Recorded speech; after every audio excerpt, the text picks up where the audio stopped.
Welcome to the Expanding Your Search and Stopping for Directions podcast with Brent and Jody Bailey. We are growing our circles of connections and knowledge together with encouraging conversations and positive communications. Today, Brent and Jody welcome author Mark Ostach.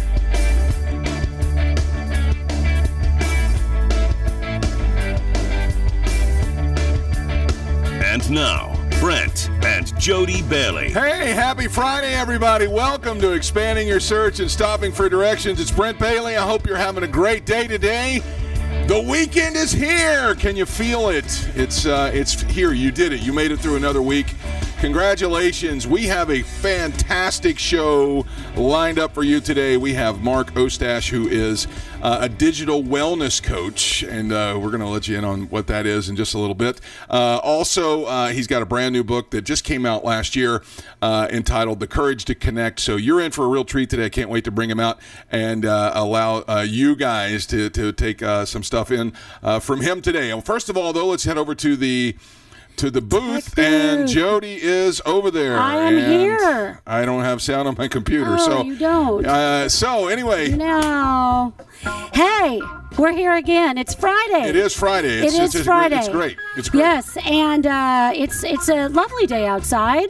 I hope it's pretty for everybody else. I was doing well and just turned the ACs off, so we don't like them, hot. And I started sweating immediately. Yeah, so and but we're in Florida, so it's pretty much summertime here, so we're ready. Yes, so it is. So today we've got a lot of things that are the National Day. All right, well, okay. So first of all, it's Clean Beauty Day. Now, have you ever heard of that? I haven't, but it sounds intriguing. It's intriguing, right? It's encouraging beauty brand products for the brands to go clean and make sustainable products so that it's clean. I know it's kind of like, what do they weird. mean by that? Like, do they like mean pure? Like it's not like no added preservatives. Yeah, and things no like that. added junk that's in there. So that's what we consider to be clean. So all right. And then the next one, I almost hesitate to even say it, but it is Old Maid's Day. Old Maid's Day, like the game. Yeah, right? it is. Yeah. It's not the game though that we're talking about. Yeah. But it is a game and it's a fun game. But it is more than just recognizing the single older women, childless women. Did you know any, babe? Did you know any growing up? Yes. I know several. Yes, I know several. And yes. I'm always conscious enough to not call them that to their face. But, yes. That is, It's What are we supposed to do for But here's the thing: recognizing there are so many single, childless women, and there's a scripture that Paul wrote about something about I wish you all were single or something. Yeah, I can't remember what it is. Yeah, he was. So that you're not distracted by your family, I guess. I don't know. But what it is, it's a day to recognize those women who are doing something in their community, because you find a lot of single women that really they become powerful. And even though Hallmark movies wind up having the women get married or find a guy and everything, there's a lot of them that they're doing something with their life and they're making a difference in their community. That's true. They don't need a man to do that. So anyway, Old Maid's Day. So if you are, I'm not going to say would you consider yourself old maid. Anyway, I'm going to move on. So it is also National Cheese Day. Oh, praise the Lord. Yes, National That's Cheese Day. like one of my favorite foods. It is one of your favorite foods. I have goat cheese and sheep cheese in the fridge right now that I've been eating like it's my job. Yes, like it's really good. Yeah, it really is good. So Cheese Day. Yeah. Have you out there, what's your favorite kind of cheese? Now, if I was going to drop in the comments below as you're clicking the share button and let us know what your favorite cheese is. We want to hear what it is. And it's not the kind that you cut. No. We don't want to hear about that kind of cheese. Awkward silence right there. My favorite kind of cheese, and I'm going to get your take on this too, because I know you're allergic, so you can't have a lot of cheese. Yeah. So, but about it's probably 7 or 8 years ago now, maybe longer ago than that, we were at my cousin's house, and she married a gentleman from England. Yes. And he actually had with him, they came over to visit everybody, and I think it was for Christmas or Thanksgiving. Yeah. And they had brought some award-winning cheddar cheese from Cheddar, England. Yeah. And it was 5 years old. It had been aged for 5 years. Now you think, how in the world? I don't know how they do that. Yeah. But it was the Really most old. delicious cheese I've ever had in my life. Now, some people say that kind of cheese really stinks. I didn't think that cheddar. No, there It is didn't- stuff like I don't know. I is it mean- Musburger? Not Musburger. Some kind of burger cheese. Something. Yes, I can't remember the name. I don't remember. But there is I think it is Musburger. Musburger It might cheese. be something like Maybe that. Let us something know. like Drop down in the comments and say. there are some smelly cheeses out Smelly there. cheeses, yes. But since we've been doing this cleanse thing, this eating plan, Yes. we've discovered Manchengo, which is Manchengo? Manchengo. Manchego. I say Manchengo. It's sheep Manchengo. cheese. It's Yeah. delicious. It's really good, and it melts really nicely too. Because you like to have like quesadilla or Sure. something like that. So Who it's good. doesn't? It's good. Okay, so let's move on. There's another food day that I really love this food, but I can't eat this food currently. Donut Day. Oh yes, it is. And you know what? I know you usually do these, but I'm going to tell you, Krispy Kreme is offering free donuts today. A free donut, not a dozen. Okay, so don't get too excited, but a free donut. All right. Okay. You saw it. We were laying in bed last night watching. Jody had never seen John Wick, so we've been watching Yes, the John we've been Wick watching movies, that. getting ready because John Wick 4 comes out here before too long. We were laying in bed watching John Wick, and I just happened to just be flipping through my phone on Facebook, and my cousin, did you remember I showed this to you last night? Yeah. My cousin Michelle is a big fan of Krispy Kreme, and she Yes. posted her husband had bought her a bag of the Smart Food popcorn Yeah. that is now flavored with Krispy Kreme donut I flavored. mean, I think that really would be actually very good. It's not very smart, though. You know that they can't make that No, healthy. you can't because it's got sugar, all crazy sugar in it. So, Yeah, but Krispy again. what's so, your favorite kind of donut? There's the next question for I the feel day. like we've asked that question before because I think there are a lot of donut lovers in the Yeah. world. I like just a plain cake donut from Dave's Bakery. Dave's Bakery in with Flatwoods, peanut Kentucky. butter icing. Yes, Praise that's the Lord. awfully good. Make you speak in Yeah. tongues. All right, so I like maple flavor. maple cake. and with the bacon on it. Maple with the bacon. See, I can do without the bacon. I really could do without the bacon. So, so we're gonna move on. So, All right. have yourself a donut today if you're allowed to. I probably will not. So, I wonder if we could make one of those like you made a ground flaxseed donut. Well, what would we call that? Like fake nuts? I don't know. Fake donuts. I don't know. Dough fakes. There you go. Dough fakes. I don't know. We had flaxseed pancakes You a could couple weeks, and they probably- were really good. Really, not sincere. Yeah, They it were is. really It's good, really so- good. So, okay, right. if you have questions about that, we'll let you know. Okay, I want to say one more. Even though I am allergic to cats, I'm not a big, I prefer dogs. Today is also National Cat Day.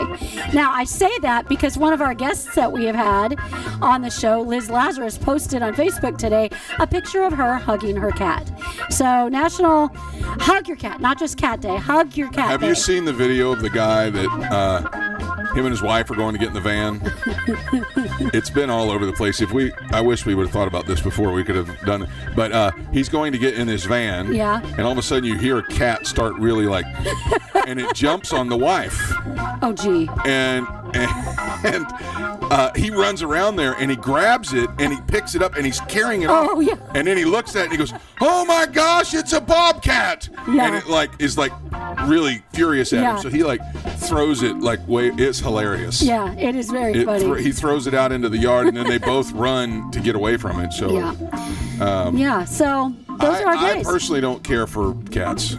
I don't either. I was over They're pretty. when we were in Kentucky over Memorial Day weekend. We were at my cousin's house, or he lives in my grandparents' old house, and they have two cats. And I was in there talking to your sister on the phone, sitting in the living room, the front room, Yeah. and all of a sudden, one of those cats came in. I didn't even hear it, and it scared the living you-know-what out of me. Because I had my hand kind of hanging down, and, they like to be petted. Yeah, they and do. so it just stroked underneath my hand, and I was like, "Ah!" That's why I don't like cats. They're evil and they're sneaky and they. Okay, all of you cat lovers, don't write us hate notes. Cut your finger off in the middle of the night. All right, here's a really cool food news as we're getting ready to wrap up the first segment here. Of course, if you've been to California or anywhere out west, I guess Texas now has them as well. In-N-Out is kind of like this big. Oh, we love it. It's some of the best hamburgers you'll ever have in your life if you can ever get to an In-N-Out. If you ever get to the West Coast or Dallas, Metroplex area, Las Vegas, Phoenix, that area out there. In-N-Out is a chain bigger than McDonald's in those places. Yeah. I mean, it's huge. And their food is delicious. Okay. They have released. Now, if you've ever ordered the French fries there, you know they come in that little boat, I guess is the right. Yeah, They have now released, and I think it would be cool to have one, a fry boat pool float. Oh, that would be cool. So it's what you lay in, but it's in the shape of the In-N-Out, and it's got the In-N-Out logo on it. All over it. Oh my God! With the little scripture on the bottom of it, because they're believer. So cool. The believer owns In-N-Out, and it's got the script. Everything about it is exactly the same, the same reality as that. So that's pretty cool. Yeah. And then a lot of folks have been talking about Avengers Campus opening at Disney. Yes. California Adventure. They have a meal that they serve there at Avengers Campus called the Impossible Spoonful, and it looks like a giant ladle, like you scoop out soup with. It's giant though, and it's full of pasta and a meatball that is as big as your head almost, and that's what you eat out of the ladle. And that's at Avengers Campus right now. So if you get to Disneyland, cool. That's cool. Get over there and check that out. Yeah, so check it out. They have other great stuff in store for that as well. But anyway, all right, that's going to wrap it up for what's going on around the country today. I'm so excited to have our guest with us today. We both have a really good mutual friend, and so let's jump into it right now and expand your search.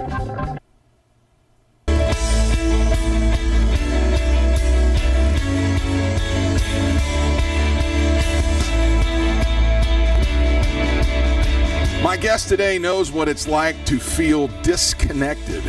He lived compulsively checking his phone for over a decade. Now he's on a mission to teach people healthy digital habits so that they can improve their digital wellness and create deeper connections with things in life that matter the most. Mark Ostach holds a degree in psychology and technology with an interest in behavioral neuroscience. He is determined to remind the world that human connection is the most powerful connection that we have. He is a nationally recognized speaker on the topic of digital wellness. He has done TED Talks, and I believe this is going to be our first TED Talk guest that we've had.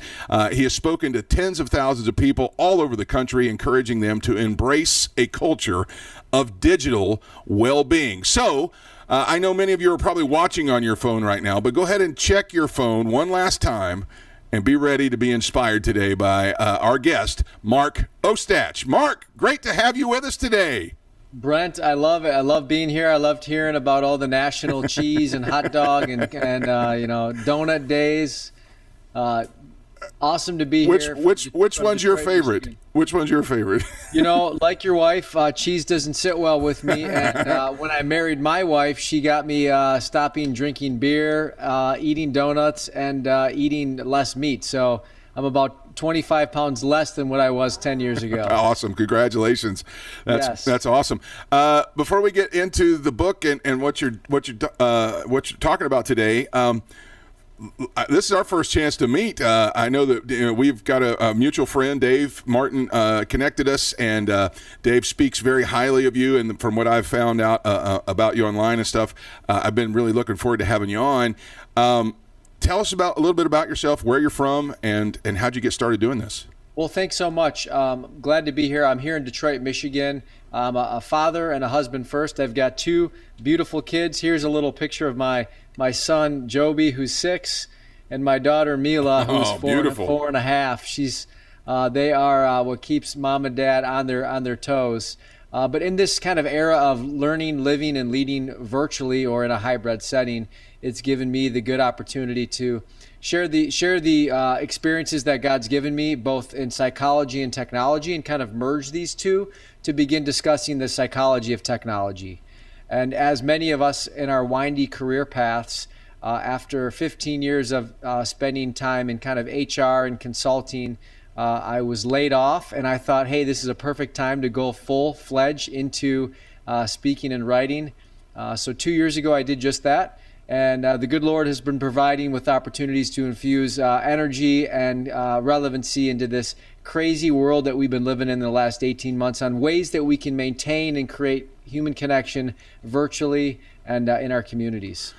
It sounds like a fascinating topic, and I know it's extremely relevant right now. I loved in your introduction where it said you were addicted to checking your phone for over a decade, and I'm guilty of that, as probably most people are. You just pick it up and flick it open just to see if anything's happened in the last 3 or 4 minutes. I know that I'm guilty of that, and I'm assuming that that's kind of what digital wellness is all about, is kind of to break those kind of habits. Yeah, definitely. Digital wellness, the way that I describe it, is that it's more about the content behind the screens than it is the screens themselves. So going back to this metaphor around food, with eating things like donuts or binge eating pizza before you go to bed, you wake up not feeling well, like you're inflamed and bloated. And the same thing holds true for content. So our minds are fragile grounds for seeds to be planted of good things or bad things. And the content we view, whether we're binge watching Netflix before we go to bed or checking email first thing in the morning, those things impact our digital wellness. So if you begin viewing the digital calories that you consume on a daily basis the same way you are aware of the physical calories, you can begin opening your eyes to the digital wellness component of your overall well-being.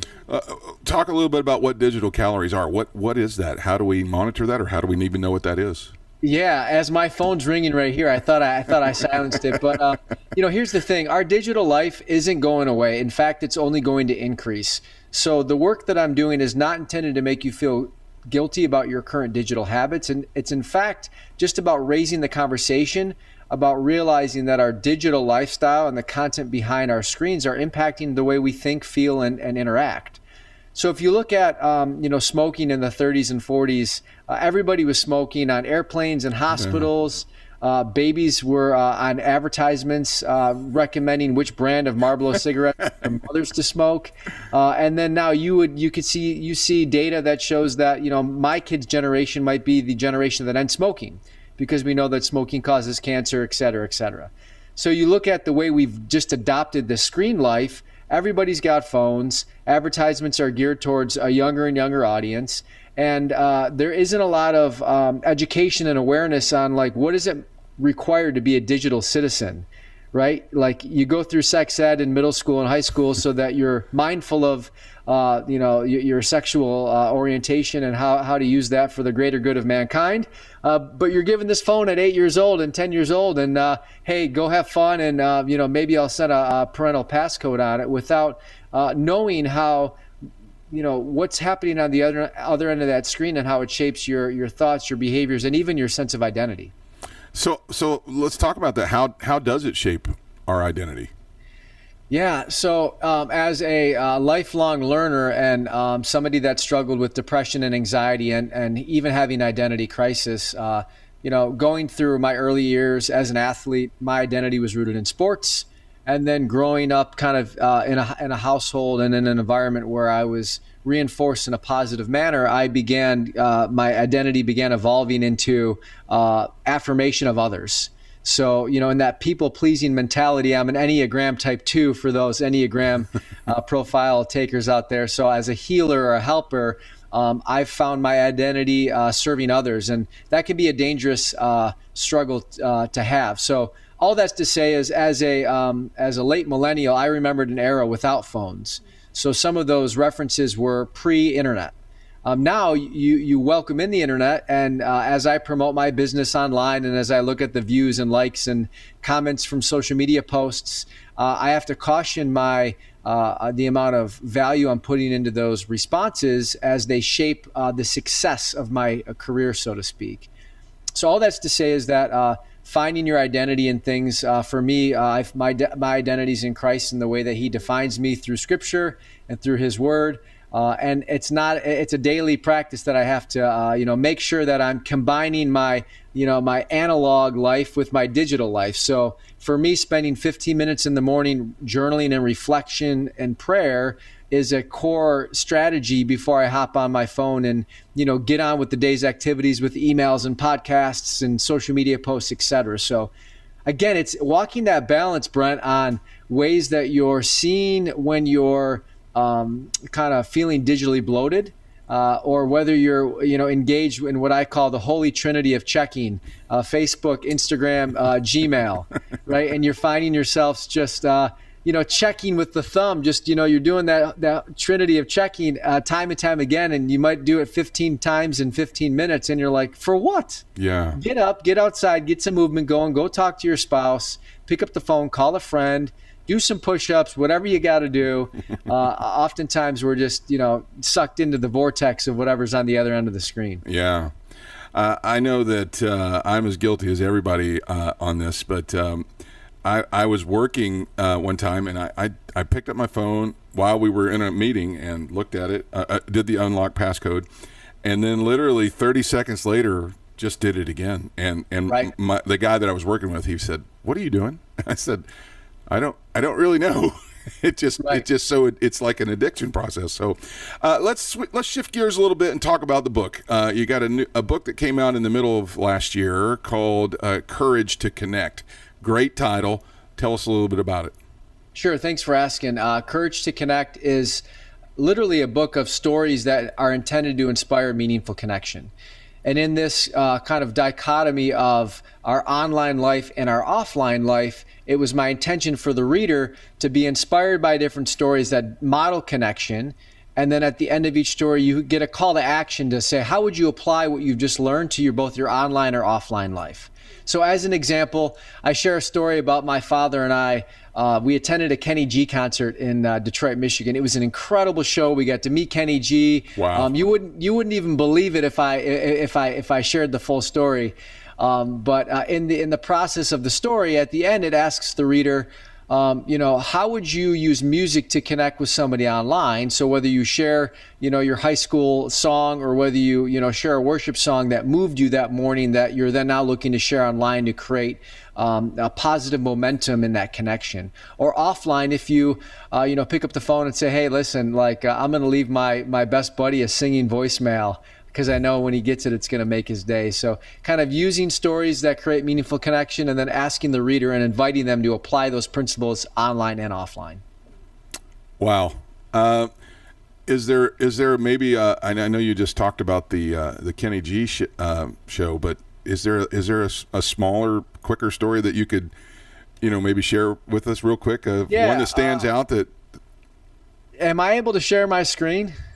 I don't know. We've never tried that before, but we'd be willing to give it a. I mean, we've got you hooked up here, so I mean, if your screen. Okay, let's give it a whirl. I think. Let's see if I've asked if you can make me a co-host, Jody, if that's possible. Okay, she's looking a little panicked, so I don't know. We're going to see what happens over there. Not a big deal. Let's see. I'll try it one more time. In the meanwhile. When I guess I can just paint the Kenny G picture a little bit more. So my dad suffers from just kind of physical and mental health issues, and he's always in the back of my mind. When we grew up, we grew up listening to Kenny G's Breathless album in the 90s, and we would clean the house as my mom felt joy that we were tackling the honey-do lists. So I can picture the smell of Windex coming in, as my dad and I are spinning a 6-disc CD player listening to Kenny G. Well, my father found himself in the hospital 2 years ago on his deathbed, suffering from congestive heart failure, and finding himself literally on his deathbed with his brother and my brother on his bedside praying for his life. And lo and behold, by the grace of God, he made his way out into a full recovery. And we found ourselves 2 months after that hospital incident at the Kenny G show. So we go to sit in our seats, Brent, and they're in the 10th row center. And while we're sitting in our seats, we find ourselves unable to actually go down through our seats because my dad's a big guy. He had a cane and he couldn't make his way. So we're actually not sitting in our actual seats. The show begins to start. The ticket holders kick us out and say, get out of our seats. And we look at each other and we say, let's test our luck. And we sat in the 11th row. And I share that detail because right before the concert started, the bass player came off the stage, put a crate in front of my father, touched my father's knee and said, you have the best seat in the venue. Now, this is a 10,000 person venue. And when he did that, the music begins to start, the lights began to dim, and out of the back of the amphitheater walks Kenny G playing his saxophone to his first song, walks up to the crate that was set next to my dad and plays his opening set right in front of my father. I got chills. Literally a finger's touch away. So here I'm holding my dad's arm like I'm a child in his lap. We're watching Kenny G perform live. It feels like a personal serenade in front of 10,000 people. We're a concert of two. And Kenny G even recognizes us from meeting us before. He gives my dad a wink while he's holding a note for 2 minutes long. Oh my gosh! And just the total emotional array that we felt in that experience was palatable. So that's an example of a story, Brent. And I've got some cool resources that I've got a video that shows that, but readers can check it out on my website. That is incredible. And the as you were telling it, I could picture the arena, and I'm there with you, and I got chills when you were talking about that. It's incredible. What an awesome story. Folks, this is Mark Ostach, and we're going to have you back because we're just about out of time. But the book is called Courage to Connect, and you can actually pick up a copy of that on Amazon right now. It's stories that create meaningful connections in your life. And the truth is, everybody has these stories already. We need to be cultivating more of these on a regular basis. If you'd like to reach out to Mark or follow along with him, it's markostach.com. You can follow along on Facebook at mark.ostach, and then on LinkedIn, Twitter, and Instagram at Mark Ostach. He's also got a YouTube page, Mark Ostach. Mark, it has been an absolute pleasure to finally meet you and to connect. And let's make plans to have you come back on and share some more of this, because there's some other things I'd like to ask you about. Well, I appreciate the time today. Good luck with your podcast, and thanks to Coach Dave for getting us connected. Absolutely. Have a great rest of your day. Take care, and get out there and make some connections. All right. That's Mark Ostach, everybody. And now let's stop for directions.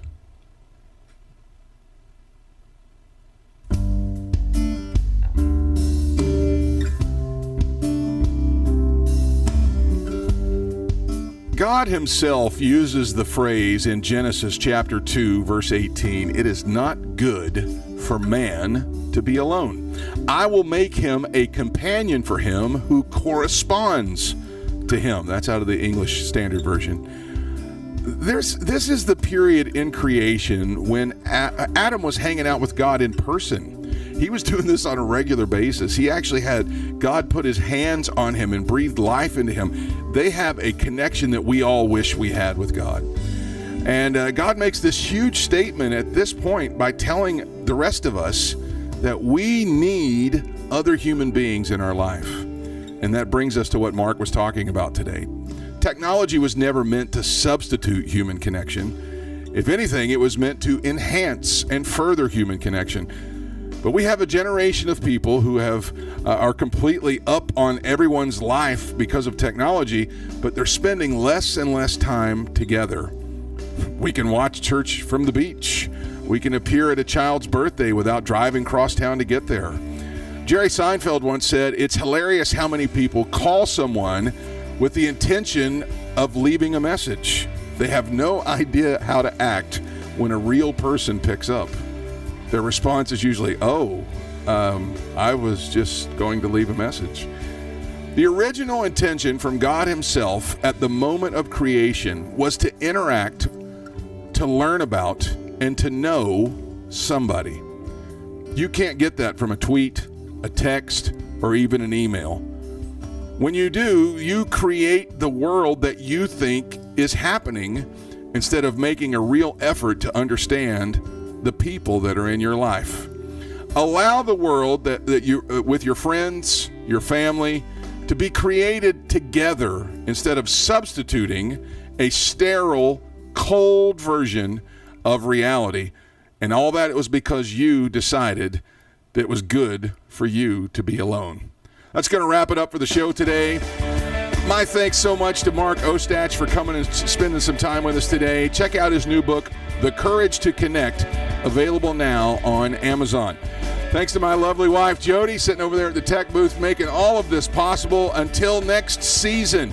And I say that because this is wrapping up our Season 3 today, and we'll be back with Season 4 very soon. I hope that you found what you were looking for as you took the time today to expand your search and stop for directions. Have a great day, everybody.